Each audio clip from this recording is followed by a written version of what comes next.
밤은 깊었지만 잠은 오지 않았다. 민서연은 창가에 앉아 서울의 야경을 물끄러미 바라보고 있었다. 30년의 세월이 흘렀지만 그녀의 마음속에는 여전히 그날의 기억이 선명했다. 남편의 집에서 쫓겨난 그날 빗물에 젖어 온몸이 떨리던 그 차가운 감각, 그리고 친정집으로 향하는 택시 안에서 끝없이 흐르던 눈물, 아들을 낳지 못했다는 이유로. 그 이유 하나가 그녀의 인생을 송두리째 바꿔놓았다. 그녀는 이제 대한민국에서 가장 촉망받는 건축가 중 한 명이었다. 그녀가 설계한 건물들은 독창성과 아름다움을 인정받아 수많은 상을 휩쓸었다. 그녀는 재력과 명성을 모두 가졌지만 마음속 깊은 곳에는 여전히 텅 빈 공간이 존재했다. 서연은 조용히 한숨을 내쉬었다. 그녀에게는 삶의 의미를 잃게 만든 또 다른 아픔이 있었다. 아이를 잃은 슬픔. 그 아이는 딸이었다. 가족에게 사랑받지 못하는 자신의 처지를 빼닮아 태어난 지 얼마 되지 않아 세상을 떠났다고 했다. 그녀는 아이의 얼굴조차 제대로 보지 못하고 가족들의 싸늘한 시선 속에서 장례를 치렀다. 그 후로 그녀는 자신의 모든 것을 잃었다고 생각했다. 사랑가족 그리고 아이. 그녀는 고개를 저으며 쓰디쓴 커피를 한 모금 마셨다. 과거의 상념을 털어내려 노력했지만 최근 들어 그 기억들이 더 자주 그녀를 찾아왔다. 며칠 전부터 그녀는 알 수 없는 꿈을 꾸고 있었다. 안개 낀 길을 홀로 걷고 있는데 저 멀리서 한 아이가 그녀를 부르는 꿈. 그 아이의 목소리는 너무나 생생하고 애절해서 꿈에서 깬 후에도 한동안 그 여운이 가시지 않았다. 그 아이는 그녀가 잃어버린 딸처럼 보였지만 꿈속의 아이는 왠지 모르게 힘이 넘쳐 보였다. 결국 그녀는 며칠 밤을 고민하다가 낯선 곳으로 발걸음을 옮겼다. 도심 한복판에 있는 허름한 골목길, 그리고 그 끝에 있는 오래된 건물. 간판도 없이 그저 낡은 나무 문만이 덩그러니 놓여 있었다. 무속인 혜안이라는 이름은 우연히 만난 지인이 추천해 준 것이었다. 원래 이런 것을 믿지 않았지만 불길한 꿈이 계속되자 그녀는 지푸라기라도 잡는 심정으로 이곳을 찾았다. 들어오세요. 문을 열자 쾌쾌한 향 냄새와 함께 낮은 목소리가 그녀를 맞았다. 방 안은 생각보다 어둡고 좁았다. 한복을 곱게 차려입은 중년 여성이 낡은 방석 위에 앉아 있었다. 그녀가 바로 무속인 혜안이었다. 서연은 그녀에게 다가가 조심스럽게 마주 앉았다. 혜안은 서연을 빤히 바라보더니 눈을 감고는 아무 말 없이 향부를 흔들었다. 정적이 흘렀다. 서연은 긴장한 채 침묵을 지키고 있었다. 한참 후 혜안은 천천히 눈을 떴다. 그녀의 눈빛은 깊고 알 수 없는 빛을 담고 있었다. 아, 와스구려. 당신의 사연은 너무나도 아프고 슬프구려. 혜안의 목소리는 낮았지만 왠지 모르게 그녀의 마음을 꿰뚫어 보는 듯 했다. 서연은 아무 말도 하지 않았지만 눈가가 이미 뜨거워지고 있었다. 당신은 참 억울한 사연이 많소. 부와 명예를 얻었지만 그 빈 가슴은 여전히 차갑구려. 특히 당신이 잃었다고 생각하는 그 아이 때문에 당신의 마음은 한순간도 편하지 않았지. 쇠하연은 놀랐다. 자신의 마음속 깊은 곳에 숨겨놓은 이야기를 그녀는 어떻게 알고 있을까? 그녀의 말을 듣는 순간 30년 전의 비극적인 기억이 다시 한번 생생하게 떠올랐다. 나는 꿈 때문에 왔어요. 최근 들어 계속해서 같은 꿈을 꿉니다. 서연은 애써 감정을 억누르며 말했다. 혜안은 고개를 끄덕였다. 그 꿈속의 아이 말이요. 그 아이는 당신의 아이가 맞소. 하지만 당신이 아는 그 아이가 아니오. 혜안의 말에 서연은 의아한 표정을 지었다. 무세운 뜻이죠. 제 아이는 딸이었고 세상을 떠났어요. 혜안은 서연의 눈을 똑바로 쳐다보며 단호하게 말했다. 그들은 당신에게 거짓을 말했소. 당신이 낳은 아이는 딸이 아니었소. 아들이었소. 서여연은 온몸의 피가 차갑게 식는 듯한 충격을 받았다. 숨이 막혔다. 말도 안 돼. 그럴 리가 없어요. 저는 제 아이를. 그들은 당신이 낳은 아이가 아들이라는 것을 알았어. 하지만 당신이 그 사실을 알면 그들은 당신을 내칠 수 없었지. 당신의 집안 배경도 만만치 않았으니 말이오. 희안의 목소리는 점차 단호해졌다. 그녀는 향부를 손가락으로 가리키며 덧붙였다. 그들은 당신의 아이를 빼앗았어. 그리고 당신에게는 죽은 딸이라는 거짓을 말했어. 당신을 영원히 그 집안에서 내쫓기 위해서 말이오. 그리고 그 아이를 자신들의 자식으로 키우고 있어. 서연은 온몸에 전율을 느꼈다. 머릿속이 하얘졌다. 30년 동안 그녀의 마음을 짓눌렀던 슬픔과 상실감은 한순간에 분노와 배신감으로 바뀌었다. 그녀가 잃어버린 것은 죽은 딸이 아니라 살아있는 아들이었던 것이다. 그들은 그녀를 기만하고 그녀의 아이를 훔쳐갔다. 그 충격은 단순히 과거의 아픔을 되새기는 것을 넘어 그녀의 존재 자체를 흔들었다. 그들은 왜 그랬죠? 서연은 겨우 떨리는 목소리로 물었다. 희아는 차가운 미소를 지었다. 그들이 원하는 것은 권력이요. 당신은 그들에게 훌륭한 신부감이었지만 당신의 남편은 다른 여인을 사랑했어. 그리고 그들은 당신의 아들을 낳지 못하길 바랐어. 그래야 당신을 내쫓고 그들이 원하는 대로 할 수 있었을 테니 말이오. 그런데 당신이 아들을 낳자 그들은 당신이 생각하는 것 이상으로 잔인한 선택을 했지. 서연은 가슴이 미어지는 것 같았다. 그들의 잔인함과 탐욕이 이토록 깊고 추악할 줄은 몰랐다. 그녀는 사랑했던 남편과 가족처럼 믿었던 사람들에게 이용당하고 철저히 농락당했다는 사실에 치를 떨었다. 그녀가 겪었던 고통과 슬픔이 한순간에 그들의 잔인한 음모의 결과물이라는 것을 깨달았다. 제 아들은 지금 어디에 있나요? 희아는 조용히 미소를 지으며 말했다. 그 아이는 지금 당신이 복수를 시작할 때 가장 중요한 열쇠가 될 것이오. 그녀는 서연의 손을 잡으며 덧붙였다. 당신은 이제 더 이상 과거에 갇힌 약한 여인이 아니오. 당신의 손에는 이미 그들의 심장을 꿰뚫을 날카로운 칼이 쥐어져 있어. 당신의 그 지성과 능력, 그리고 당신의 슬픔과 분노가 바로 그 칼날이 될 것이오.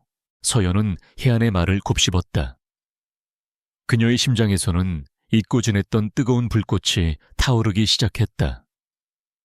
지난 30년간 그녀를 괴롭혔던 슬픔과 상실감은 온데간데 없고 오직 차갑고도 날카로운 복수심만이 남았다. 그녀는 더 이상 과거의 희생자가 아니었다. 그녀는 이제 사냥꾼이었다. 그녀의 삶을 망가뜨리고 그녀의 아이를 빼앗아간 그들을 향한 복수. 그리고 그녀는 그 복수를 위해서라면 그 어떤 것도 망설이지 않을 것이었다. 그녀는 자리에서 일어났다. 희아는 그녀를 조용히 배웅했다. 문 밖으로 나서는 서연의 발걸음은 더 이상 망설임이 없었다. 어둠 속에서 빛나는 그녀의 눈빛은 마치 밤하늘의 별처럼 차갑게 빛나고 있었다. 이제 게임은 시작되었다. 그녀는 자신의 모든 것을 걸고 그들과 맞설 것이다. 민서연은 희안의 무속집을 나와 차가운 밤 공기 속으로 걸어 들어갔다. 그녀의 심장은 여전히 격렬하게 뛰고 있었다.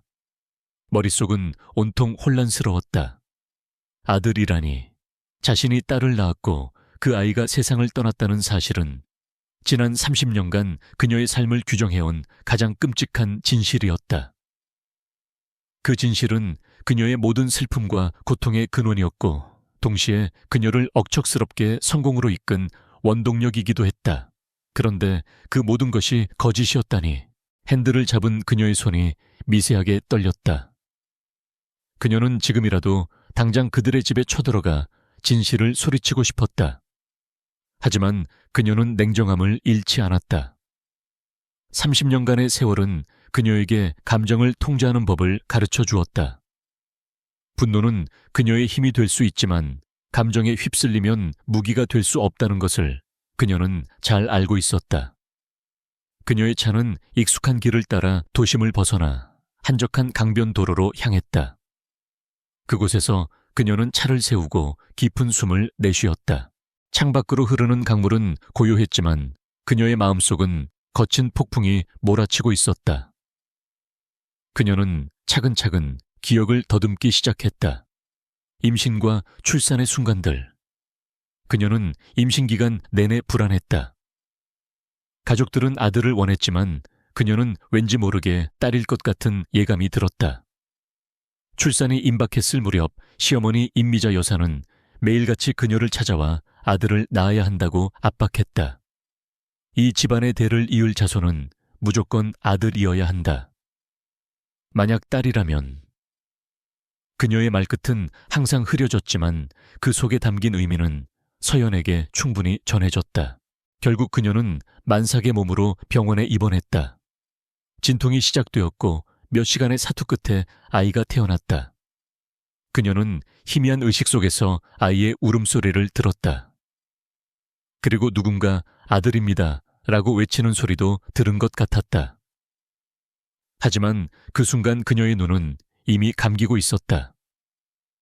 마취 때문이었는지 극심한 피로 때문이었는지 그녀는 정신을 잃었다. 다시 눈을 떴을 때 그녀는 병실에 혼자 누워 있었다. 주변에는 아무도 없었다. 곧이어 남편 윤태준과 시어머니 임미자 여사가 들어왔다. 그들의 얼굴에는 슬픔과 냉기가 서려 있었다. 세워연아 미안하다. 아이는 하늘나라로 갔다. 태준의 목소리는 낮고 차가웠다. 그녀는 충격으로 아무 말도 할 수 없었다. 그때 임 여사가 덧붙였다. 딸이었다. 사주가 약해 이 집안의 복을 누리지 못하고 일찍 간 모양이구나. 그들의 말은 한치의 의심도 없이 그녀의 가슴을 꿰뚫었다. 그녀는 그저 슬픔에 잠겨 울기만 했다. 며칠 후 아이의 장례식이 조용히 치러졌다. 그녀는 아이의 얼굴도 보지 못했다. 그들은 시신이 너무 약해서 보여줄 수 없다고 했다. 그들의 말은 모두 진실처럼 들렸다. 그리고 얼마 지나지 않아 그들은 그녀에게 이혼을 요구했다. 이유는 명확했다. 아들을 낳지 못했으니 이 집안의 며느리로 더 이상 자격이 없다. 그들의 논리는 단순했고 그들의 태도는 단호했다. 그녀는 저항하지 못했다. 이미 아이를 잃은 슬픔에 지쳐 있었고 그들의 냉대에 더 이상 버틸 힘이 없었다. 그녀는 그들의 집을 떠났다. 비가 쏟아지던 그날 그녀는 모든 것을 잃었다고 생각했다. 그녀의 눈에서 뜨거운 눈물이 흘러내렸다. 그것은 30년 동안 억눌러왔던 슬픔과 분노가 한꺼번에 터져 나온 것이었다. 그들은 그녀를 기만하고 그녀의 아이를 훔쳐갔다.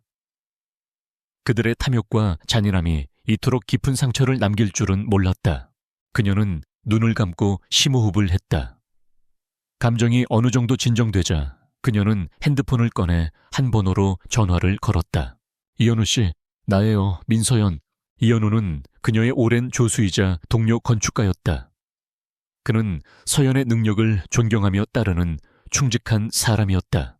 서연 대표님, 이 시간에 무슨 일로? 현우는 목소리에 걱정이 가득했다. 서연은 잠시 망설이다가 말했다. 급한 일이 생겼어요. 내일 아침 내 사무실로 와줘요. 나 혼자서는 해결할 수 없는 일이라서요. 네, 알겠습니다. 몇 시에 가면 될까요? 아침 8시까지. 그리고 아무에게도 이 사실을 알리지 마세요. 특히 우리 사무실 사람들에게도요. 네, 알겠습니다. 서연은 전화를 끊고 다시 창밖을 바라보았다. 강물은 여전히 고요히 흐르고 있었지만 그녀의 마음은 더 이상 혼란스럽지 않았다. 그녀는 이제 무엇을 해야 할지 분명히 알게 되었다. 그녀의 아픔은 더 이상 그녀의 약점이 아니었다. 그것은 그녀의 가장 강력한 무기가 될 것이었다. 그녀의 슬픔은 차가운 복수심으로, 그녀의 상실감은 강력한 의지로 바뀌었다. 다음 날 아침 서연의 사무실은 평소와 달리 조용했다.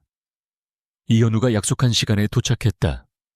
그는 서연의 창백한 얼굴을 보고 걱정스러운 표정을 지었다. 무서운 일이에요, 대표님. 밤새 한숨도 못 주무신 것 같아요. 서연은 조용히 현우에게 의자에 앉으라고 했다. 그리고는 아무 말 없이 한동안 그를 쳐다보았다.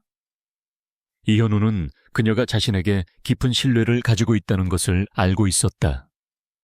그는 그녀의 가장 충직한 동료였다. 현우 씨, 내가 당신에게 한 가지 부탁을 하려고 해요. 이 일은 절대로 다른 사람에게 말해서는 안 돼요.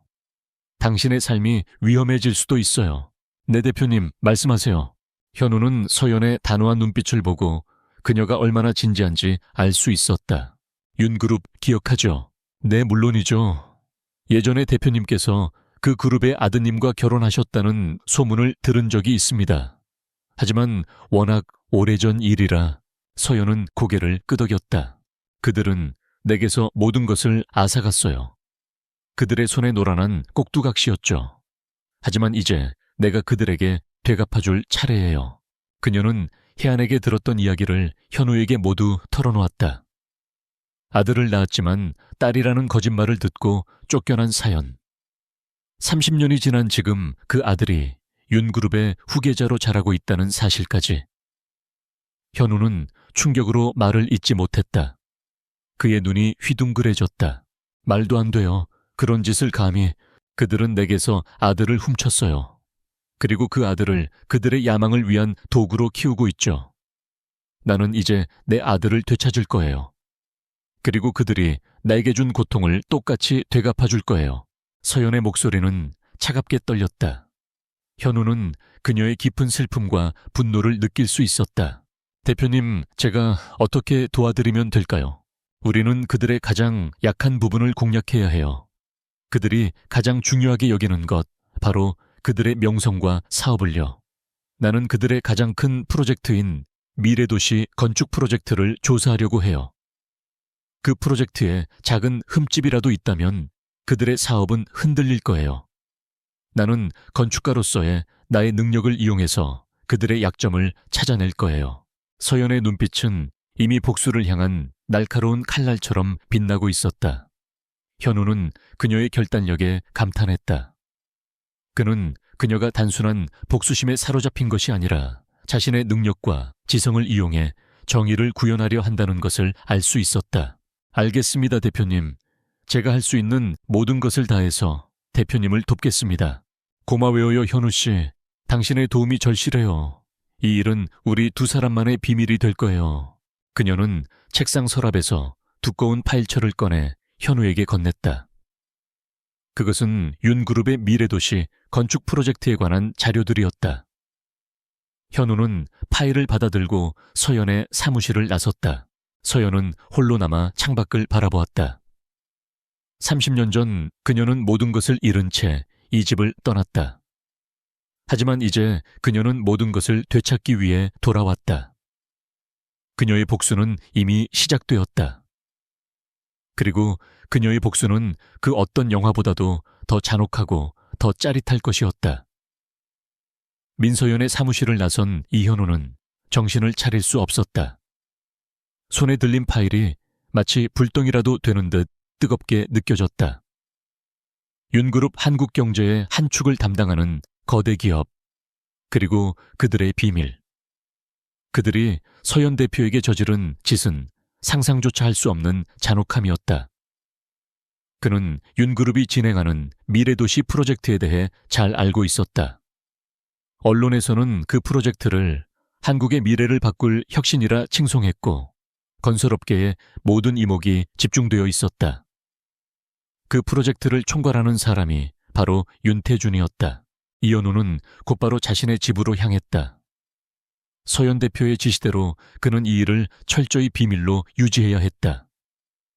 그는 파일을 책상 위에 올려놓고 심호흡을 했다. 파일의 표지에는 윤하그룹 미래도시 프로젝트 더 유토피아라는 제목이 웅장하게 새겨져 있었다. 그는 조심스럽게 파일을 열었다. 방대한 양의 자료와 설계도면 그리고 계약서들이 그의 눈앞에 펼쳐졌다. 이현우는 수십 년간 건축 일을 해오면서 쌓아온 경험과 전문성을 총동원하여 자료를 분석하기 시작했다. 그는 꼼꼼한 성격의 소유자였다. 서연 대표의 오른팔로서 수많은 프로젝트를 함께 해왔기에 그녀의 치밀한 전략적 사고방식을 누구보다 잘 이해하고 있었다. 그들은 완벽을 추구했다. 작은 오차 하나도 용납하지 않았다. 밤이 깊어질수록 그의 눈은 빛을 잃지 않았다. 그는 설계도면의 미세한 부분까지 확대해서 보았고 계약서의 모든 조항을 꼼꼼하게 읽었다. 대부분의 자료는 완벽해 보였다. 대기업이 수십 년간 준비해온 프로젝트인 만큼 허점이 보이지 않았다. 하지만 이현우는 포기하지 않았다. 서현 대표는 그에게 작은 흠집이라도 있다면 이라는 말을 했다. 그 작은 흠집이 바로 그들이 놓친 가장 중요한 부분일 수도 있었다. 며칠 밤을 새워 자료를 분석하던 이현우는 마침내 한 가지 의아한 점을 발견했다. 제이슨 건설이라는 이름의 하청업체였다. 이 회사는 서류상으로는 아무 문제가 없어 보였지만 다른 하청업체들에 비해 너무나도 작은 규모였다. 게다가 이 회사가 담당하는 부분은 미래도시 프로젝트에서 가장 중요한 핵심 부분인 스마트 에너지 시스템이었다. 거대 프로젝트의 핵심 부분을 왜 작은 회사가 맡았을까? 이현우는 이 점을 수상하게 여겼다. 그는 제이슨 건설에 대해 더 깊이 조사하기 시작했다. 서류상으로만 존재하던 제이슨 건설의 실체를 추적하자 놀라운 사실이 드러났다. 이 회사는 윤그룹의 전 법무팀장이자 현 사회이사인 정호영이라는 인물과 깊은 관련이 있었다. 정호영은 윤그룹의 오랜 충신으로 윤태준 회장의 오른팔이라 불리는 인물이었다. 제이슨 건설은 그의 친척이 운영하는 페이퍼 컴퍼니였다. 이현우는 직감했다. 이 회사는 비자금을 조성하거나 다른 불법적인 거래를 위한 창구일 가능성이 높았다. 이현우는 모든 자료를 정리하여 서연에게 보고했다. 서연은 그의 보고를 듣고 차가운 미소를 지었다. 역시 현우 씨는 날 실망시키지 않네요. 윤그룹은 항상 그래왔어요. 겉으로는 깨끗한 척하지만 뒤로는 온갖 추악한 짓을 저지르죠. 그녀는 자료를 훑어보며 말했다. 이건 단순한 비리일 수도 있지만 나를 내쫓을 때 그들이 했던 일과 관련이 있을 수도 있어요. 정호영. 그 사람은 우리 아버지의 회사가 망했을 때 법적 문제를 처리했던 변호사였죠. 그 당시에도 의심스러운 부분이 많았는데 서연의 눈빛이 더욱 날카로워졌다. 그녀는 이제 단순한 복수를 넘어 그들의 모든 악행을 파헤쳐 정의를 실현하고자 하는 사명감을 느꼈다.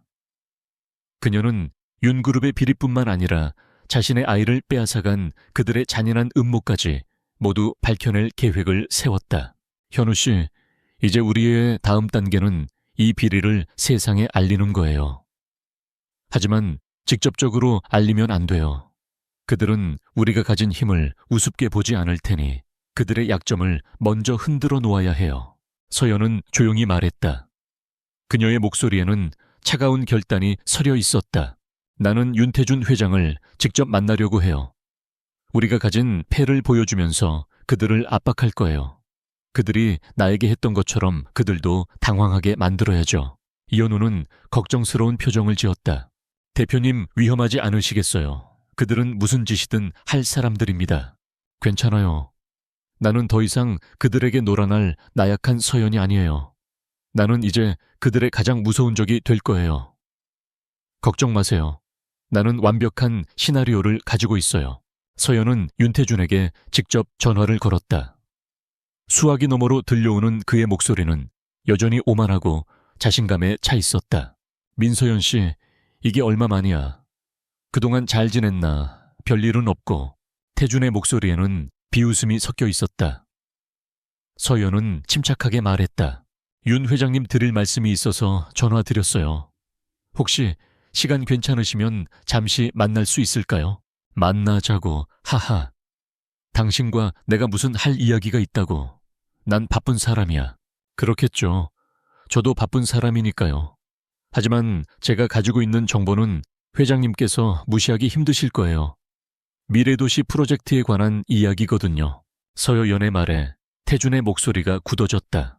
무세운 소리야. 당신이 미래도시 프로젝트에 대해 뭘 안다고. 직접 만나서 보여드리죠. 제가 가진 정보를. 서연은 태준의 당황한 기색을 감지했다. 그녀는 이미 게임의 주도권을 잡고 있었다. 태준은 잠시 침묵하더니 낮은 목소리로 말했다. 좋아, 만나지. 내일 오후 3시 우리 회사 근처 카페에서 보지. 혼자 와. 네, 알겠습니다. 회장님도 혼자 오세요. 서연은 전화를 끊었다. 그녀의 입계는 회심의 미소가 번졌다. 30년 만에 다시 마주하게 될 전 남편. 그녀는 이제 더 이상 과거의 그 작은 며느리가 아니었다.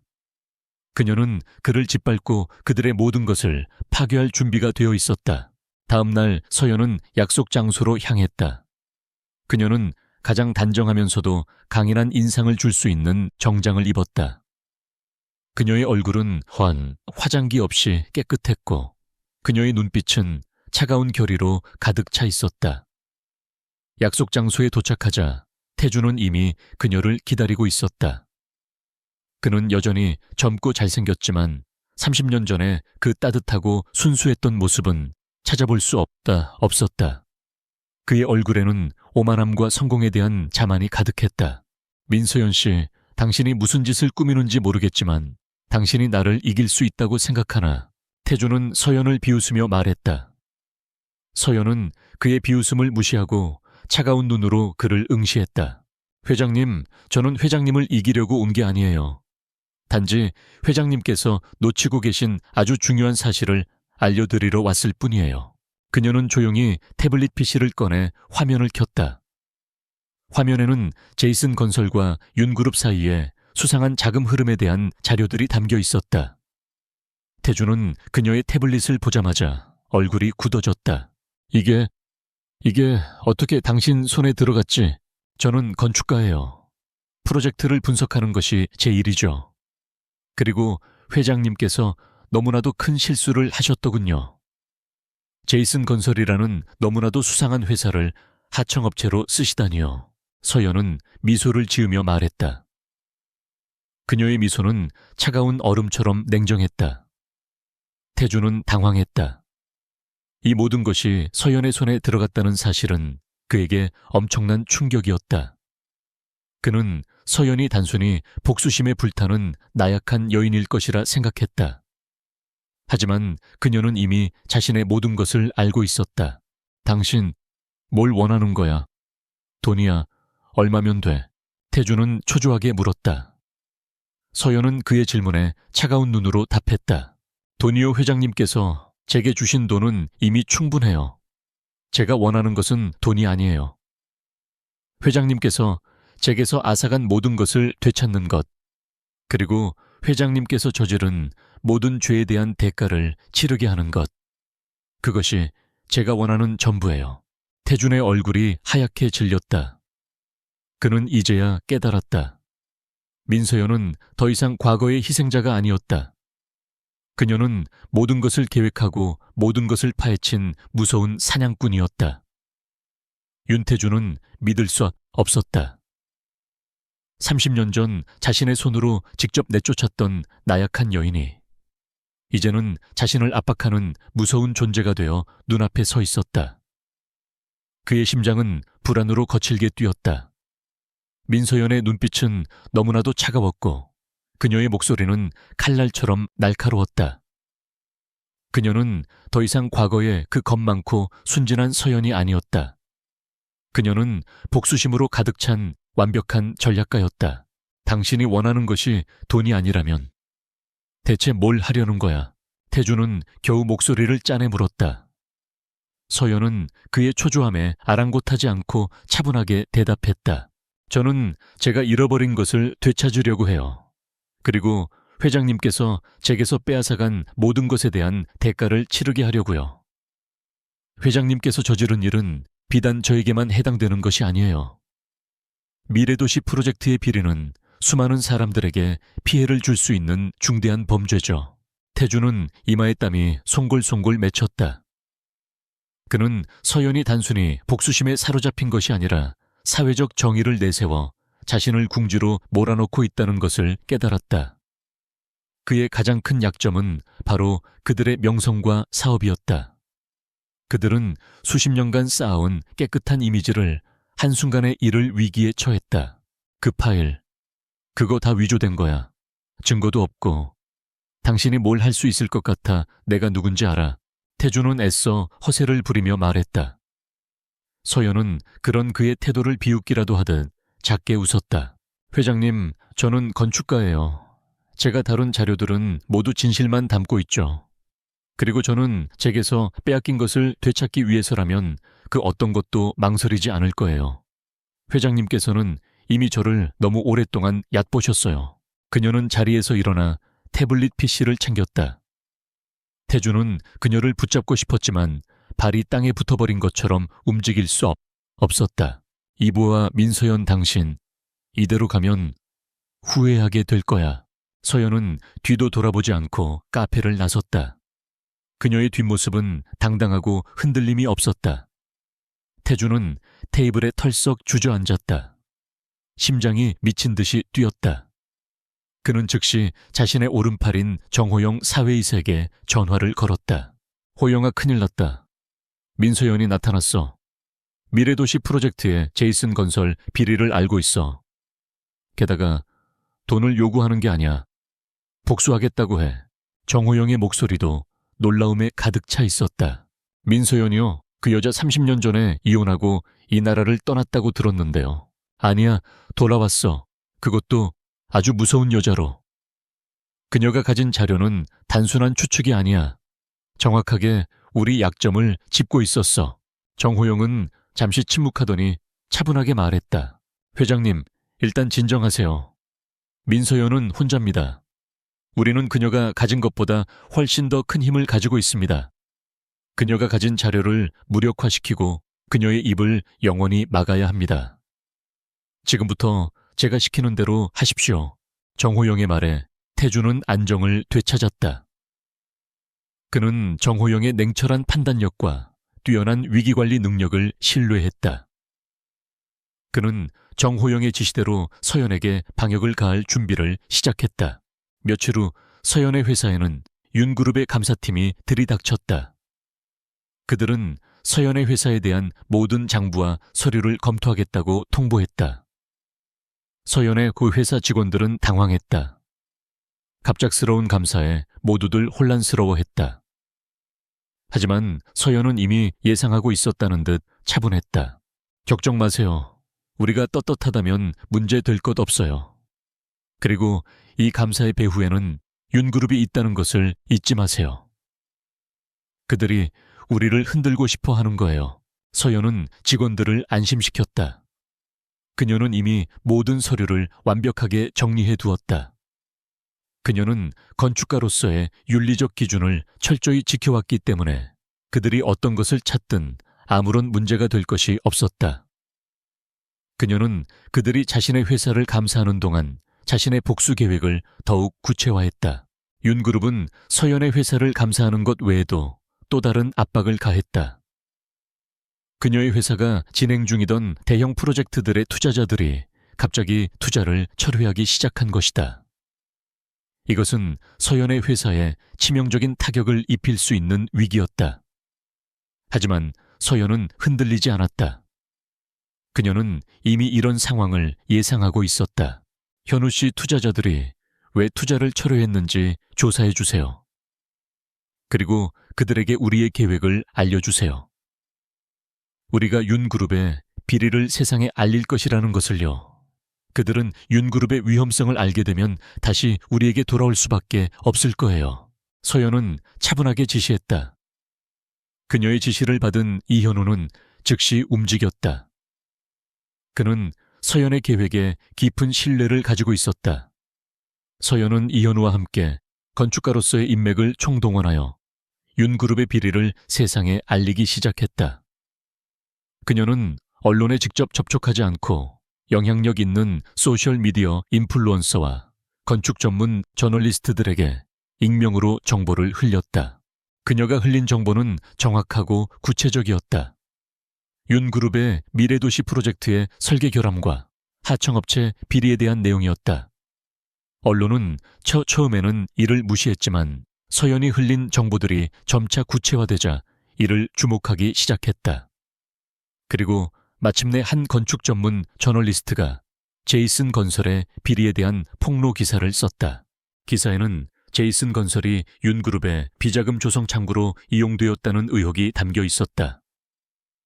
그리고 이 기사는 SNS를 통해 빠르게 퍼져나갔다. 윤그룹은 당황했다. 그들은 자신들이 통제할 수 없는 방식으로 정보가 퍼져나가자 패닉에 빠졌다. 태주는 분노에 떨었다. 그는 서연이 단순히 자신을 찾아와 돈을 요구할 것이라 생각했다.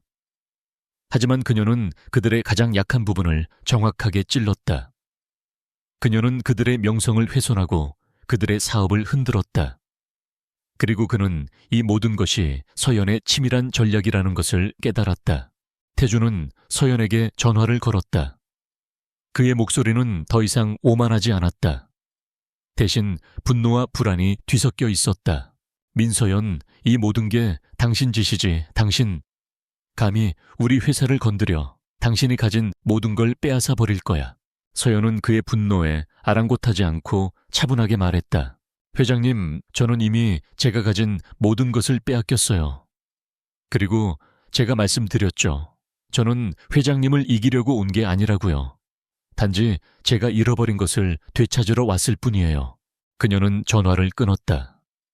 태주는 분노에 찬 목소리로 소리쳤다. 이부아, 민서연, 다시 전화해. 하지만 그녀의 전화는 이미 끊겨 있었다. 태주는 핸드폰을 내팽개쳤다. 이제 그는 깨달았다. 민서연은 그의 적수가 아니었다.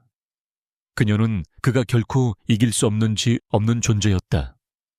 그녀의 복수는 이제 막 시작되었을 뿐이었다. 윤태주는 거실에 앉아 불안한 눈빛으로 태블릿 PC를 쳐다보고 있었다. 화면에는 윤하그룹 미래도시 프로젝트의 비리를 폭로하는 기사들이 실시간으로 올라오고 있었다. 댓글창에는 역시 대기업은 다르네, 뒤가 구린 줄 알았어. 윤 회장, 이제 감옥 갈 준비나 해라. 민서연 건축가님 응원합니다.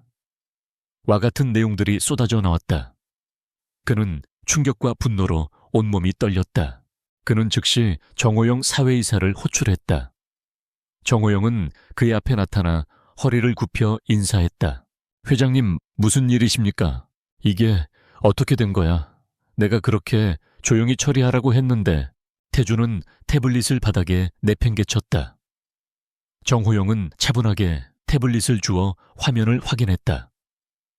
그의 표정에는 미세한 동요가 스쳐 지나갔지만 이내 냉정을 되찾았다. 회장님, 언론이 예상보다 훨씬 빠르게 움직였습니다. 민서연이 우리가 생각했던 것보다 훨씬 더 치밀하게 준비한 것 같습니다. 준비 그녀가 무슨 힘이 있다고 겨우 삼류 건축가 주제에 내가 그녀의 회사를 통째로 삼켜버릴 거야. 정호영은 고개를 저었다. 지금은 감정적으로 행동하실 때가 아닙니다. 민서연은 우리가 그녀의 회사를 압박할 것을 예상하고 있었습니다. 그녀는 이미 우리가 덮을 수 없을 정도로 많은 정보를 퍼뜨렸습니다. 게다가 그녀는 건축가로서의 명성과 대중의 지지를 얻고 있습니다. 만약 우리가 그녀를 직접적으로 공격하면 오히려 더 큰 역풍을 맞을 수 있습니다. 그럼 어떻게 해야 한다는 거야? 정호영은 잠시 생각하더니 차가운 미소를 지었다. 우리는 그녀의 약점을 찾아내야 합니다. 그녀의 가장 큰 약점은 과거에 있을 겁니다. 30년 전 그녀가 이 집안에서 쫓겨났던 이유. 우리는 그 사실을 이용해야 합니다. 그녀가 아들을 낳지 못해 쫓겨났다는 사실을, 그리고 그녀의 딸이 병으로 죽었다는 사실을 언론에 흘리는 겁니다. 대중은 그녀가 동정심을 얻기 위해 이 모든 일을 꾸미고 있다고 생각할 겁니다. 태준의 얼굴에 희미한 미소가 떠올랐다. 그래, 그 생각 좋아. 그녀가 복수심에 미친 여자라는 것을 세상에 알려야 해. 그녀가 불쌍한 척하지만 실은 이 집안의 대를 잇지 못한 죄인이었다는 것을 말이야. 그는 즉시 언론 플레이를 지시했다. 윤하그룹의 홍보팀은 민서연에 대한 악의적인 소문을 퍼뜨리기 시작했다. 아들을 낳지 못해 쫓겨난 비운의 여인, 30년 만에 복수심으로 돌아오다라는 자극적인 제목의 기사들이 쏟아져 나왔다. 기사에는 서연이 30년 전 윤하그룹의 며느리로 있었을 당시의 사진과 함께 그녀의 불임에 대한 내용들이 자세하게 담겨 있었다. 서연은 집에서 이 기사들을 보고 있었다. 그녀는 놀라지 않았다. 오히려 예상했다는 듯 차분한 표정이었다. 결국 저렇게 나오시는군요. 그녀는 컴퓨터 화면을 끄고 조용히 창밖을 바라보았다. 그녀의 눈가에 흐르는 눈물은 슬픔 때문이 아니었다. 그것은 분노였다. 그녀는 그들이 자신의 가장 아픈 상처를 건드렸다는 사실에 치를 떨었다. 그들이 그녀의 슬픔을 조롱하고 거짓으로 그녀를 매도하고 있었다. 하지만 그녀는 흔들리지 않았다. 그녀는 이미 진실을 알고 있었고 이 모든 공격을 막아낼 준비가 되어 있었다. 그녀는 이현우에게 전화를 걸었다. 현우 씨, 윤 회장 측에서 저의 과거를 언론에 흘리고 있어요. 우리가 예상했던 대로예요. 대표님, 괜찮으시겠어요? 제가 기사를 내리도록 조치를 취하겠습니다. 아니요, 괜찮아요. 오히려 잘 됐어요. 그들이 스스로 무덤을 파고 있는 셈이니까요. 그들이 제 과거를 들출수록 그들의 거짓말도 함께 드러날 거예요. 우리는 이제 다음 단계를 진행할 거예요. 서연은 차분하게 말했다. 그녀는 이미 이 모든 상황을 예측하고 있었다. 그녀는 그들의 모든 공격을 자신의 복수에 이용할 계획을 세웠다. 그녀는 한 기자에게 연락을 취했다. 그 기자는 과거에 윤하그룹의 비리를 취재하다가 해고된 인물이었다. 그는 윤하그룹에 대한 깊은 불신과 적개심을 가지고 있었고 서연은 그가 자신의 복수를 위한 가장 적합한 도구라는 것을 알고 있었다. 서연은 그에게 자신과 윤하그룹 사이의 30년 전 이야기를 모두 털어놓았다. 아들을 낳았지만 딸을 낳았다고 속고 쫓겨난 사연. 그리고 그 아들이 지금 윤하그룹의 후계자로 자라고 있다는 사실까지. 기자는 서연의 이야기에 충격을 받았다. 그는 서연이 가지고 있는 증거 자료들을 보았다. 그녀의 아들이 태어나자마자 다른 아이와 바뀌었다는 증거, 그리고 그 아이가 윤 회장의 아들로 자라고 있다는 증거들. 그 기자는 이 모든 것이 사실이라는 것을 직감했다. 민서연 씨, 이 모든 게 사실이라면 이건 엄청난 스캔들입니다. 윤하그룹은 한순간에 무너질 수도 있습니다. 맞아요. 그래서 저는 이 진실을 세상에 알리고 싶어요. 하지만 저는 혼자 힘으로는 부족해요. 기자님의 도움이 필요해요. 기자님의 펜으로 진실을 써주세요. 30년 전의 비극적인 거짓말과 그로 인해 고통받은 한 여인의 이야기를요. 기자는 서연의 눈을 보았다. 그녀의 눈빛에는 슬픔과 분노, 그리고 진실을 향한 강한 의지가 담겨 있었다. 그는 서연의 제안을 받아들였다. 며칠 후 그 기자는 윤하그룹의 또 다른 스캔들 아들을 낳고도 쫓겨난 비운의 며느리라는 제목의 기사를 썼다. 기사에는 서연이 아들을 낳았지만 딸을 낳았다고 속고 쫓겨났다는 충격적인 내용이 담겨 있었다. 그리고 그 아들이 윤 회장의 양아들로 자라고 있다는 의혹까지 제기했다. 이 기사는 윤하그룹이 퍼뜨린 악의적인 소문을 한순간에 뒤집어 놓았다. 대중은 윤하그룹의 잔인함과 위선에 경악했다. 어떻게 감히 자식까지 속일 수 있지? 윤 회장은 인간도 아니다. 민서연 건축가님 힘내세요. 저희가 응원합니다. 와 같은 댓글들이 폭주했다. 여론은 한순간에 민서연의 편으로 돌아섰다. 윤태주는 기사를 보고 분노로 몸을 떨었다. 그는 정호영에게 소리쳤다. 이게 무슨 짓이야. 어떻게 저런 기사가 나갈 수 있어. 내가 30년 동안 숨겨온 비밀을. 정호영의 얼굴도 하얗게 질렸다. 그는 민서연이 이토록 무서운 방역을 가할 것이라고는 상상도 못했다. 그들은 민서연의 약점을 건드렸지만 그녀는 그들의 가장 치명적인 비밀을 세상에 드러냈다. 이제 게임은 완전히 다른 국면으로 접어들었다. 윤태주는 거실에 앉아 손을 부들부들 떨고 있었다. 그의 앞에는 며칠 전 그들이 의도적으로 흘렸던 기사와 민서연의 방역으로 나온 기사가 나란히 놓여 있었다. 아들을 낳지 못해 쫓겨난 비운의 여인이라는 제목은 아들을 낳고도 쫓겨난 비극적인 어머니로 바뀌었고 모든 여론은 민서연의 편에 서 있었다. 그는 거울 속 자신의 얼굴을 보았다. 오만하고 자신감 넘치던 예전의 모습은 온데간데 없고 초조함과 분노 그리고 불안이 가득한 낯선 남자의 얼굴만이 있었다. 정호영 사회이사가 조심스럽게 그의 방으로 들어왔다. 회장님, 현재 상황이 좋지 않습니다. 언론은 민서연에게 동정적이며 대중은 윤화그룹의 비도덕성을 비난하고 있습니다. 게다가 미래도시 프로젝트의 비리 의혹까지 다시 불거지면서 주가가 폭락하고 있습니다. 태주는 고개를 들었다. 그의 눈은 핏발이 서 있었다. 어머니는 뭐라고 하셔? 어머니는 이 상황을 어떻게 보고 계시지? 저자, 정호영은 잠시 망설이다가 말했다. 사모님께서는 진노하셨습니다. 당장 민서연을 없애라고 하셨습니다. 없애? 어떻게? 정호영 그녀는 더 이상 30년 전에 그 여자가 아니야. 그녀는 이미 우리가 가진 모든 약점을 알고 있어. 그녀가 가진 약점도 있습니다, 회장님. 그녀는 아들을 찾고 있습니다. 우리가 그 아들을 먼저 찾아내야 합니다. 그리고 그 아들을 이용해서 그녀를 협박하는 겁니다. 회장님의 아들이 그녀의 아들이라는 사실은 아직 언론에 공식적으로 발표된 것이 아닙니다. 그것을 막아야 합니다. 태준의 눈빛이 차가워졌다. 그는 정호영의 제안에 동의했다. 그들은 민서연의 아들, 즉 윤그룹의 후계자인 윤태호의 존재를 이용하여 그녀를 압박하기로 결정했다. 한편 민서연은 평온했다. 그녀는 그들의 반응을 이미 예상하고 있었다. 그들이 자신을 협박하기 위해 아들을 이용할 것이라는 것도. 그녀는 이 모든 것을 자신의 복수 계획의 일부로 삼았다. 그녀는 30년 동안 아들을 그리워하며 살아왔지만 그녀의 마음속에는 또 다른 감정이 있었다. 그 아들이 그녀의 친자식이라는 것을 알게 되면 그 역시 혼란에 빠질 것이라는 것을 알고 있었다. 그녀는 아들에게 진실을 알려주기 전에 먼저 모든 것을 정리하고 싶었다. 그녀는 이현우와 함께 새로운 계획을 세웠다. 현우 씨, 이제 우리는 윤태호 군을 만나야 해요. 하지만 직접 만날 수는 없어요. 그는 지금 우리가 생각하는 것보다 훨씬 더 위험한 존재가 되어 있을 거예요.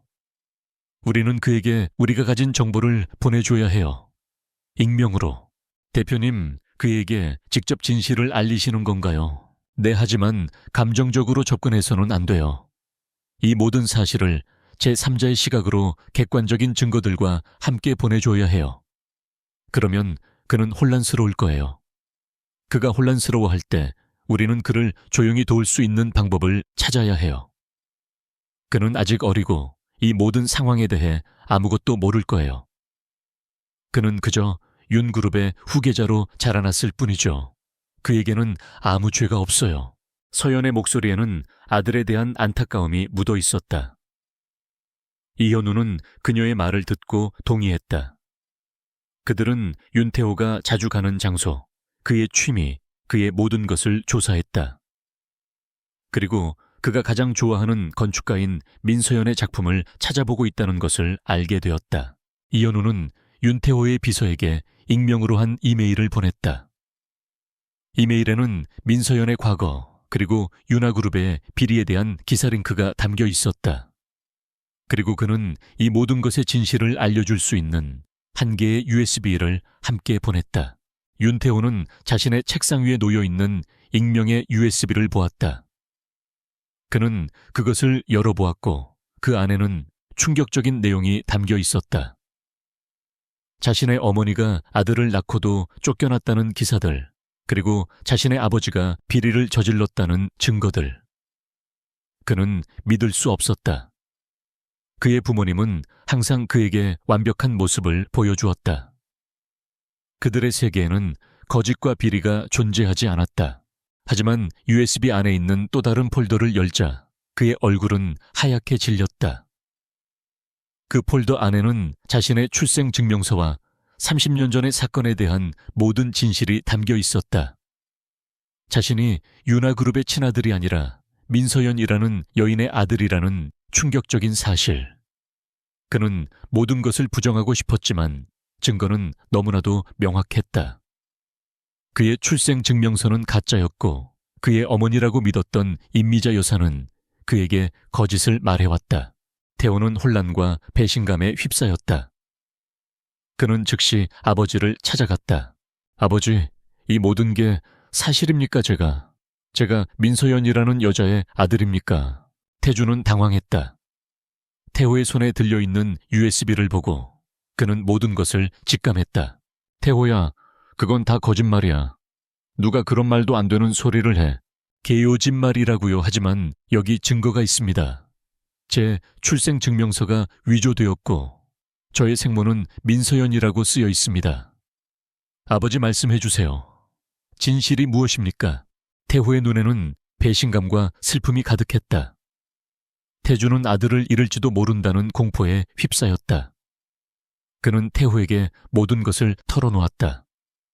30년 전 그들의 탐욕이 한 여인의 인생을 어떻게 망가뜨렸는지, 그리고 그 아들을 빼앗아 자신들의 야망을 위해 어떻게 이용했는지, 태호는 모든 것을 듣고 무너졌다.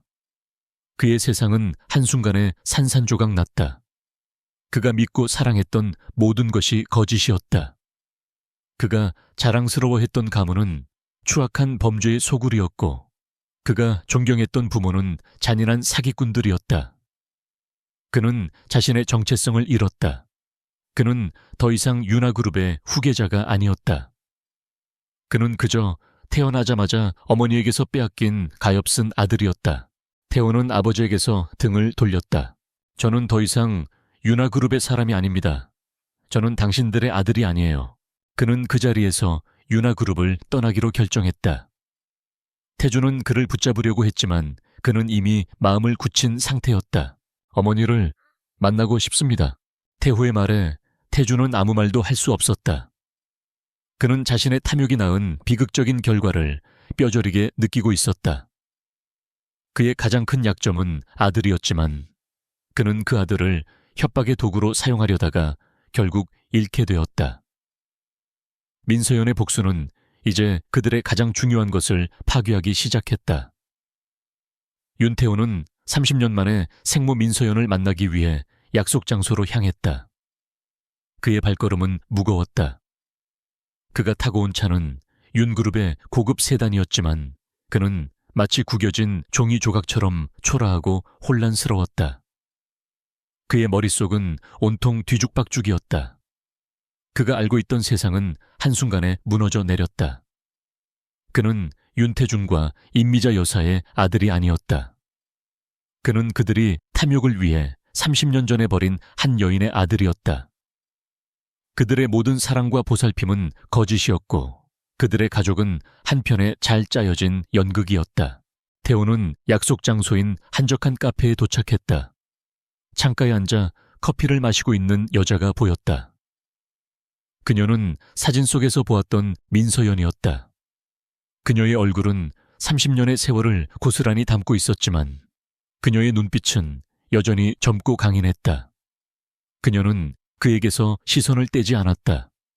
태호는 그녀에게 다가가 조심스럽게 마주 앉았다. 정적이 흘렀다. 두 사람 사이에는 30년의 세월이 흐르는 강물처럼 놓여 있었다. 윤태호입니다. 태호가 먼저 입을 열었다. 그의 목소리는 떨렸다. 서연은 그의 목소리를 듣자 왈칵 눈물이 쏟아질 것 같았지만 간신히 감정을 억눌렀다. 그녀는 아들을 잃고 30년 동안 이 순간을 꿈꿔왔다. 그녀의 아들이 그녀의 눈앞에 앉아 있었다.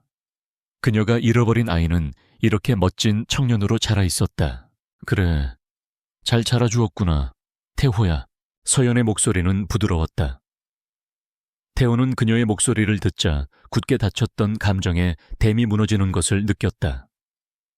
그의 눈에서 뜨거운 눈물이 흘러내렸다. 그는 얼굴을 가리고 흐느꼈다. 서연은 조용히 그의 손을 잡았다. 그의 손은 따뜻했다.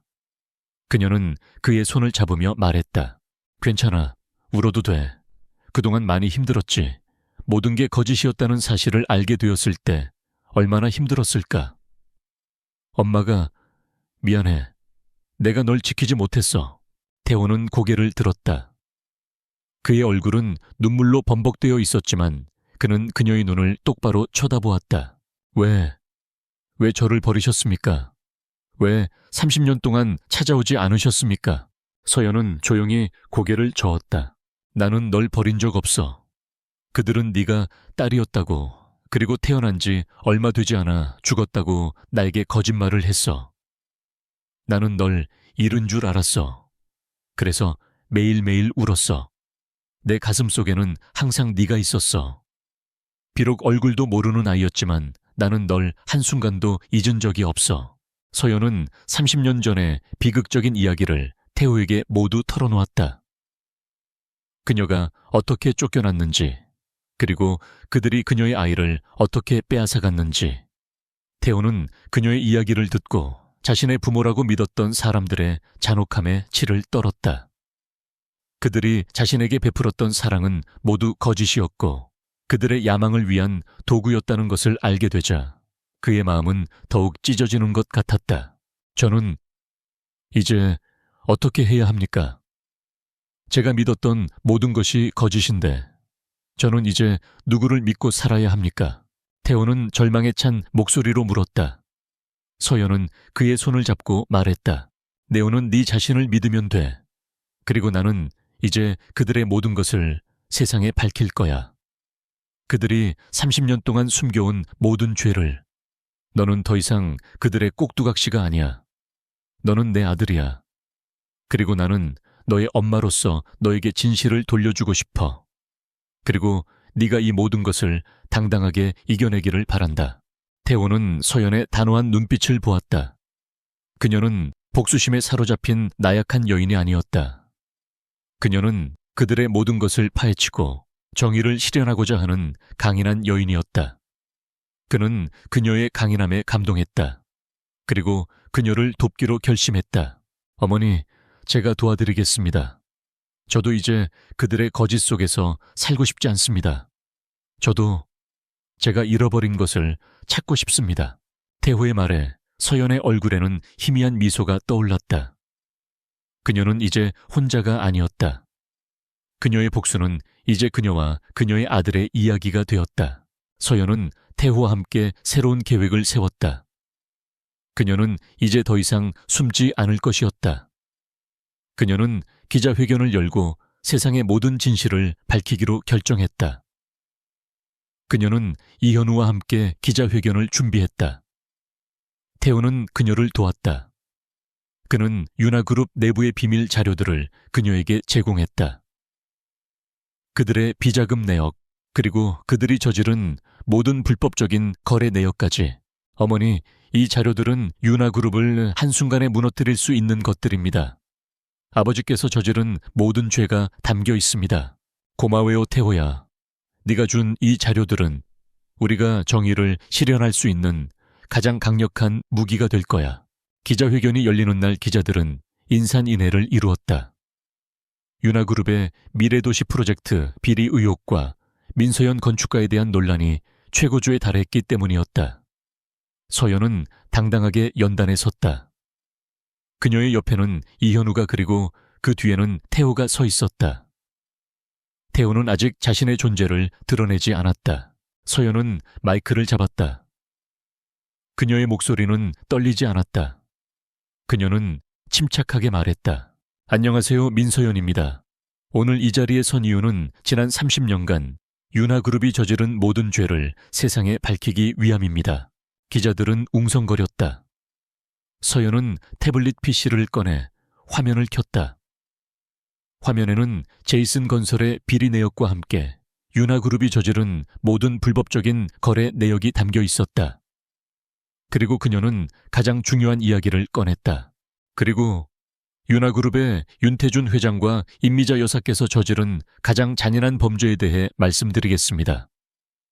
30년 전 저는 아들을 낳았습니다. 하지만 그들은 제가 딸을 낳고 그 아이가 죽었다고 저에게 거짓말을 했습니다. 그들은 저의 아이를 빼앗아 갔습니다. 그리고 그 아이를 자신들의 아들로 키웠습니다. 기자들은 충격에 빠졌다. 그들은 서로 웅성거렸다. 서연은 잠시 숨을 고르더니 뒤에 서 있던 태호에게 손짓했다. 태호는 앞으로 걸어 나왔다. 그의 얼굴에는 감정이 실려 있지 않았다.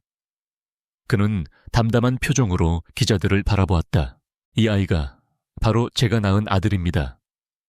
그리고 이 아이는 윤하그룹의 윤태준 회장과 임미자 여사께서 30년간 키워온 아들 윤태호입니다. 기자회견장은 순식간에 혼란의 도가니가 되었다. 기자들은 카메라를 태호에게 집중시켰다. 이 모든 것이 사실이라는 것에 그들은 충격을 금치 못했다. 이 기사는 단순히 한 기업의 비리를 넘어 한 가족의 비극적인 역사를 담고 있었다. 이 소식은 순식간에 세상에 퍼져나갔다. 윤하그룹의 주가는 폭락했고 그들의 모든 거래처는 계약을 파기하기 시작했다. 그리고 검찰은 윤태준 회장과 임미자 여사에 대한 수사를 시작했다. 그들은 자신들이 저지른 죄의 대가를 치르게 될 것이다. 민서연은 30년 만에 자신의 아들을 되찾았고 자신의 명예를 회복했다. 그녀의 복수는 성공적이었다. 그녀는 더 이상 과거의 희생자가 아니었다. 그녀는 자신의 삶을 되찾은 승리자였다. 기자회견은 폭탄과 같았다. 윤하그룹은 순식간에 혼돈에 휩싸였다. 윤태준과 임미자 여사는 모든 것을 잃었다. 검찰 수사관들이 그들의 집과 사무실을 들이닥쳤고 그들은 언론의 플래시 세례 속에서 끌려나갔다. 그들의 얼굴에는 오만함 대신 절망과 분노가 가득했다. 그들은 민서연의 복수가 이토록 잔혹하고 완벽할 줄은 상상도 못했다. 그들의 제국은 하루아침에 무너져 내렸다. 한편 민서연은 아들 윤태호와 함께 조용한 곳으로 피했다. 기자들의 끊임없는 취재 요청과 대중의 관심 속에서 그들은 잠시나마 평화를 찾고 싶었다. 그들이 머무는 곳은 서연이 직접 설계한 한적한 전원주택이었다. 창밖으로는 숲이 보였고 새소리가 들렸다. 그곳에서 서연은 태호에게 못다한 이야기를 해주었다. 태호야, 너를 낳았을 때 나는 정말 행복했어. 네가 이 집안의 대를 이을 아들이라고 해서 그들이 나를 미워하지 않을 줄 알았어. 나는 그저 너와 함께 행복하게 살고 싶었어. 태호는 조용히 그녀의 이야기를 들었다. 그는 30년간 거짓 속에서 살아왔다. 그의 부모라고 믿었던 사람들은 그의 친모를 모함하고 그를 이용했다. 그는 그들의 모든 사랑과 관심이 위선이었다는 것을 깨닫고 깊은 허탈감에 빠졌다. 하지만 이제 그의 진짜 어머니가 그의 곁에 있었다. 어머니, 저는 이제 어떻게 해야 합니까? 저는 윤하그룹의 후계자로 자라왔습니다. 그들의 모든 교육과 투자는 저를 그들의 꼭두각시로 만들기 위한 것이었습니다. 서연은 태호의 손을 잡고 말했다. 태호야, 그들이 너에게 준 것은 거짓된 배경일 뿐이야. 하지만 그들이 너에게 주지 못한 것이 있어. 바로 너의 진정한 자아와 너의 양심이야. 너는 이제 너의 길을 가야 해. 네가 원하는 대로 살아. 나는 네가 어떤 길을 선택하든 항상 네 곁에 있을 거야. 태호는 서연의 따뜻한 말에 눈물을 흘렸다. 그의 마음속에 굳게 닫혔던 문이 열리는 것을 느꼈다. 그는 이제 더 이상 윤하그룹의 꼭두각시가 아니었다. 그는 민서연의 아들 그리고 자신의 삶을 스스로 개척해 나갈 한 명의 인간이었다. 그날 밤 태호는 깊은 생각에 잠겼다. 그는 30년간 쌓아온 모든 것을 버려야 했다. 그의 이름, 그의 재산, 그의 지위, 이 모든 것은 거짓 위에서 쌓아 올린 것이었다. 그는 이제 모든 것을 잃고 처음부터 다시 시작해야 했다. 하지만 그의 마음은 오히려 가벼워졌다. 그는 자유를 얻은 것 같았다. 다음 날 아침 태호는 서연에게 자신의 결심을 말했다. 어머니, 저는 윤하그룹의 모든 것을 포기하겠습니다. 그리고 제가 받은 모든 교육을 이용해서 어머니와 함께 새로운 길을 개척하고 싶습니다. 서연은 태호의 결심에 감동했다. 그녀는 그를 끌어안았다. 그녀의 복수는 그들의 몰락뿐만 아니라 그녀의 아들의 구원까지도 포함하고 있었다. 그들은 함께 새로운 회사를 설립했다. 회사의 이름은 서현 건축이었다. 그들은 윤화그룹의 잔재와는 완전히 다른 투명하고 윤리적인 경영을 목표로 했다. 서현은 자신의 명성과 경험을 총동원했고, 태호는 그동안 윤화그룹에서 배워온 경영 노하우를 발휘했다. 그들은 함께 힘을 합쳐 수많은 프로젝트를 성공적으로 이끌었다. 한편 윤태준과 임미자 여사는 법정에서 죄의 대가를 치렀다. 그들의 비리와 범죄는 명백하게 드러났고 그들은 사회적으로 매장되었다. 그들은 모든 것을 잃었다. 그들의 재산, 그들의 명성, 그리고 그들이 가장 중요하게 여겼던 아들까지도. 그들은 감옥에서 남은 삶을 보내게 되었다. 그들의 오만함과 탐욕은 결국 그들의 파멸을 가져왔다. 서연은 이제 평온을 되찾았다. 그녀는 자신의 아들을 되찾았고 자신의 복수를 완성했다. 그녀는 더 이상 과거에 얽매이지 않았다. 그녀는 이제 새로운 삶을 살고 있었다. 그녀의 삶은 더 이상 희생자의 삶이 아니었다. 그것은 진정한 승리자의 삶이었다. 그녀는 어느 날 희안 무속인을 다시 찾아갔다. 희안은 그녀를 보며 미소 지었다. 이제 모든 것을 되찾았구려. 당신의 얼굴이 이제야 편안해 피해봅니다. 서연은 희안에게 깊이 감사했다. 선생님, 제가 아니었으면 이 모든 진실을 알지 못했을 겁니다. 정말 감사합니다. 아니요, 그 모든 것은 당신의 힘으로 이루어진 것이요. 당신의 지성과 용기, 그리고 당신의 모성이 이 모든 것을 가능하게 했어. 당신은 이미 강한 사람이었어. 나는 단지 당신의 길을 밝혀주었을 뿐이요. 서연은 고개를 끄덕였다. 그녀는 이제야 깨달았다. 그녀의 복수는 외부의 힘이 아니라 그녀 자신의 내면에서 나온 것이었다. 그녀의 슬픔은 그녀의 힘이 되었고 그녀의 상실감은 그녀의 의지가 되었다. 그녀는 희안의 집을 나와 아들이 기다리는 곳으로 향했다. 하늘은 맑았고 바람은 시원했다. 그녀의 발걸음은 가볍고 그녀의 마음은 평화로웠다. 그녀는 이제 모든 것을 가졌다. 그녀의 아들, 그녀의 새로운 삶, 그리고 그녀 자신의 진정한 자아. 민서연의 삶은 다시금 평화를 되찾는 듯했다. 그녀는 아들 태호와 함께 새로운 회사를 운영하며 건축가로서의 명성과 성공을 다시금 쌓아가고 있었다. 그들은 과거의 그림자에서 벗어나 윤리적이고 투명한 경영 방침으로 업계의 존경을 한몸에 받았다. 태호는 어머니에게서 모든 것을 배우며 자신의 재능과 능력을 마음껏 펼쳤다. 그들의 관계는 단순한 모자 관계를 넘어 서로에게 가장 든든한 동반자가 되었다. 하지만 윤화그룹의 몰락은 아직 끝나지 않았다. 그들의 파멸에는 또 다른 숨겨진 이야기가 있었다. 윤태중과 임미자 여사가 감옥에 수감된 후 윤화그룹의 법무팀장이자 태준의 오른팔이었던 정호영이 이 모든 사건의 배후에 있었던 것이 드러났다. 그는 윤그룹의 몰락을 틈타 모든 비자금과 불법적인 거래 내역을 빼돌리고 있었다. 그는 태중과 임미자 여사가 죄의 대가를 치르는 동안 자신은 모든 것을 손에 넣고 새로운 제국을 건설하려 했다.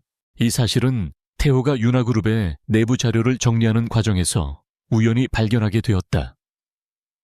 그는 정호영이 아버지 태준을 배신하고 모든 것을 독차지하려 한다는 것을 알게 되었다. 그는 분노했다. 그들의 탐욕은 끝이 없었다. 그들은 어머니를 배신했을 뿐만 아니라 그들의 충신까지도 배신하고 있었다. 태호는 정호영의 행방을 추적하기 시작했다. 그는 이 모든 비리를 세상에 밝혀 그들이 더 이상 죄를 저지르지 못하게 막아야 했다. 태호는 정호영의 은신처를 찾아냈다. 그는 서울 외곽의 한적한 별장에서 은밀하게 생활하고 있었다. 태호는 경찰에 신고할 수도 있었지만 그는 먼저 정호영을 직접 만나고 싶었다. 그는 그에게 왜 이런 짓을 했는지 묻고 싶었다. 그가 믿고 따랐던 사람들이 어떻게 이렇게까지 타락할 수 있었는지 알고 싶었다. 태호는 혼자 정호영의 별장을 찾아갔다. 별장의 문은 잠겨 있었고 그는 담을 넘어 별장 안으로 들어갔다. 별장 안은 쥐 죽은 듯 고요했다. 태호는 별장 안을 조심스럽게 살폈다. 별장 안에는 정호영의 흔적들이 곳곳에 남아 있었다. 그는 결국 서재에서 정호영을 발견했다. 정호영은 책상에 앉아 노트북을 들여다보고 있었다. 그의 얼굴에는 성공에 대한 야망과 탐욕이 가득했다. 태호는 조용히 정호영의 뒤로 다가갔다. 정 이사님. 정호영은 태호의 목소리에 깜짝 놀라 뒤를 돌아보았다. 그의 얼굴은 순식간에 하얗게 질렸다. 태호군, 제가 어떻게 여기에 왔는지는 중요하지 않습니다. 왜 이렇게까지 하셨습니까? 당신은 아버지께서 가장 신뢰하시던 분이었습니다. 태호는 차가운 목소리로 물었다. 정호영은 당황했지만 이내 냉정을 되찾았다. 그는 비열한 미소를 지으며 말했다. 왜냐고? 윤 회장님은 나에게 아무것도 주지 않았어. 나는 수십 년 동안 그들의 충실한 개처럼 일했어. 그들의 모든 더러운 일을 처리해줬지. 하지만 그들은 나를 그저 심부름꾼으로만 생각했어. 나는 이제 나 자신을 위해 살 거야. 윤화그룹의 모든 것을 내 것으로 만들어서 새로운 제국을 건설할 거야. 너희들은 이제 끝났어. 정호영의 말에 태호는 분노했다. 그는 탐욕에 눈이 멀어 양심을 팔아버린 한 인간의 추악한 모습을 보았다. 그는 정호영에게서 아버지를 보았다. 그들은 모두 똑같은 사람들이었다. 당신은 스스로의 탐욕 때문에 모든 것을 잃게 될 겁니다. 저는 당신이 빼돌린 모든 자료를 가지고 있습니다. 그리고 저는 이 모든 것을 세상에 밝힐 겁니다. 태호는 정호영의 눈을 똑바로 쳐다보며 말했다. 정호영은 태호의 말에 당황했다. 그는 태호가 자신을 찾아올 줄은 꿈에도 생각하지 못했다. 그는 태호의 뒤에 서연이 있다는 것을 직감했다. 그는 비열한 미소를 지으며 태호에게 다가갔다. 내가 가진 자료는 아무 소용없어. 나는 이미 모든 것을 조작해 놨거든. 그리고 너는 아직 어려. 나를 이길 수 없을 거야. 정호영은 태호를 밀치고 밖으로 도망치려 했다. 하지만 태호는 그를 놓아주지 않았다. 그는 정호영을 붙잡고 몸싸움을 벌였다. 그들의 몸싸움은 격렬했다. 태호는 정호영을 제압하고 경찰에 신고했다. 경찰이 도착하고 정호영은 체포되었다. 그는 태호에게 소리쳤다. 내어, 후회하게 될 거야. 너의 어머니처럼 너도 모든 것을 잃게 될 거야. 태호는 정호영의 외침을 무시했다. 그는 이제 모든 것을 알게 되었다. 권력과 탐욕이 한 인간을 어떻게 망가뜨리는지. 그는 그들이 잃어버린 양심을 보았다. 그날 밤 태호는 어머니 서연에게 모든 것을 털어놓았다. 서연은 태호의 이야기를 듣고 그를 자랑스러워했다. 태호야, 네가 옳은 일을 했어. 너는 이제 더 이상 윤화그룹의 꼭두각시가 아니야. 너는 정의를 위해 싸우는 용감한 사람이 되었어. 엄마는 네가 정말 자랑스러워. 태호는 서연의 따뜻한 말에 눈물을 흘렸다. 그는 이제야 자신이 진정으로 누구인지 알게 되었다. 그는 민서연의 아들, 그리고 자신의 양심을 지키는 올바른 사람이었다. 민서연의 삶은 마침내 완전한 평화를 찾았다. 정호영의 체포로 윤화그룹의 모든 비리와 범죄는 세상에 낱낱이 공개되었다. 그는 윤태준과 임미자 여사보다 더 가혹한 형량을 선고받았다. 자신의 탐욕 때문에 모든 것을 잃은 한 인간의 몰락은 사람들에게 큰 교훈을 남겼다. 민서연과 태호는 이제 더 이상 과거의 그림자에 얽매이지 않았다. 그들은 자신들의 회사인 서연건축을 통해 새로운 삶을 개척해 나갔다. 그들의 회사는 눈부신 성장을 이루었다. 그들은 단순한 이윤 추구를 넘어 사회적 책임과 윤리적인 건축을 최우선으로 삼았다. 서연은 자신의 경험과 재능을 사회에 환원하기 위해 자선재단을 설립했다. 재단은 어려운 환경에 있는 젊은 건축가들을 지원하고 소외된 이웃을 위한 공공건축물을 짓는 데 힘썼다. 그녀는 이제 더 이상 복수심에 불타는 여인이 아니었다. 그녀는 사회의 빛과 희망을 전하는 리더가 되었다. 태호는 어머니의 사업을 도우면서 자신의 삶의 의미를 찾았다. 그는 유나그룹의 후계자라는 무거운 짐을 내려놓고 자신만의 길을 걷게 되었다. 그는 어머니의 뒤를 이어 훌륭한 건축가로 성장했고 그의 작품들은 어머니의 작품들처럼 독창적이고 아름다웠다. 그들의 관계는 단순한 모자 관계를 넘어 서로에게 가장 든든한 동료이자 친구가 되었다. 서연은 태호에게 진심으로 감사했다. 그녀는 그가 30년 동안 자신의 아들로 자라왔다는 사실에 감사했고 그가 자신을 용서하고 새로운 삶을 함께 시작해 주었다는 사실에 감사했다. 그녀는 태호가 진실을 알게 되었을 때 느꼈을 배신감과 혼란을 이해했다. 하지만 그는 모든 것을 이겨냈고 그녀의 옆에서 그녀의 가장 큰 힘이 되어주었다. 어느 날 오후 서연은 태호와 함께 그녀가 설계한 공원 벤치에 앉아 있었다.